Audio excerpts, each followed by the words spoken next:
నూతిలోని నీళ్లు.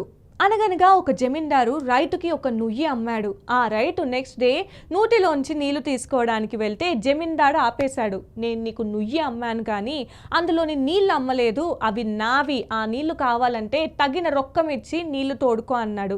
ఇక రైతుకి జమీందారు వేసిన ఎత్తుపై కోపం వచ్చింది. జమీందారుకి రైతుకి గొడవ మొదలైంది. మధ్యవర్తిగా బీర్బల్ సమాధానం చెప్పమన్నారు. బీర్బల్ కొంచెం సేపు ఆలోచించి జమీందార్తో ఇలా అన్నాడు, సరే, నువ్వు నుయ్యి ఒక్కటే అమ్మావు, నీళ్ళు అమ్మలేదని ఒప్పుకుందాం. కానీ అలా అయితే నీకు నూతిలో నీళ్లు పెట్టుకునే అర్హత లేదు. నీ నీళ్ళన్నీ వెంటనే ఇంకెక్కడికైనా మార్చేసుకో, లేదా రైతుకి నువ్వే నూతిలో నీళ్లు పెట్టుకునేందుకు అద్దె ఇవ్వాలి. ఇలా బీర్బల్ తీర్మానం ఇచ్చాడు.